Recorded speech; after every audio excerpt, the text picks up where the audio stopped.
അങ്ങനെ റെഡിയായി ഞങ്ങളിതേ മനസ്സമ്മതത്തിന് പള്ളിയിൽ എത്തിയിട്ടാ. അങ്ങനെ ചെറുക്കനും പെണ്ണ് എത്തിയിട്ടുണ്ട്. അപ്പം അങ്ങനെ പള്ളിയിലത്തെ പരിപാടികളെല്ലാം കഴിഞ്ഞ് എല്ലാവരോടും വർത്താനൊക്കെ പറഞ്ഞ് ഞങ്ങളിതേ പള്ളി ഹാളിലേക്ക് പോവാണ്. അപ്പം അങ്ങനെ ദേ ഇവിടെ മനസ്സമ്മതത്തിൻ്റെ ഗ്രാൻഡ് ആയിട്ടുള്ള പരിപാടികളൊക്കെ കഴിഞ്ഞ് ഫോട്ടോസൊക്കെ എടുത്ത് റിലേറ്റീവ്സിനോടൊക്കെ വർത്താനൊക്കെ പറഞ്ഞ് ഫുഡൊക്കെ കഴിച്ച് ഞങ്ങളെല്ലാവരോടും ബൈ ബൈ പറഞ്ഞ് പോവാണേ. അപ്പം ഇന്നാണ് ലിജി ചേച്ചിയും ചേട്ടനും അഞ്ജലിയും ഉത്തർപ്രദേശിൽ നിന്ന് വരുന്നത്.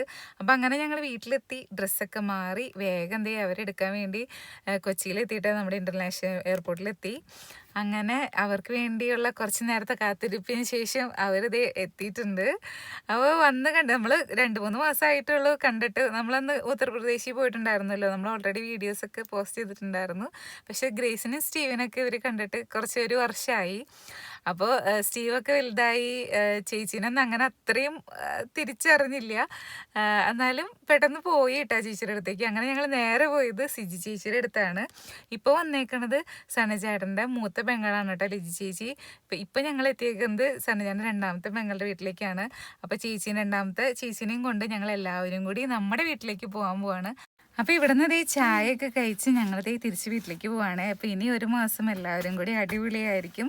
ഫുൾ വ്ളോഗ് നമ്മൾ ചാനലിൽ പോസ്റ്റ് ചെയ്തിട്ടുണ്ട് കേട്ടോ, കണ്ടോളൂ. പിന്നെ ബാക്കി വിശേഷം അടുത്ത വീഡിയോ കാണാം കേട്ടോ. Bye bye.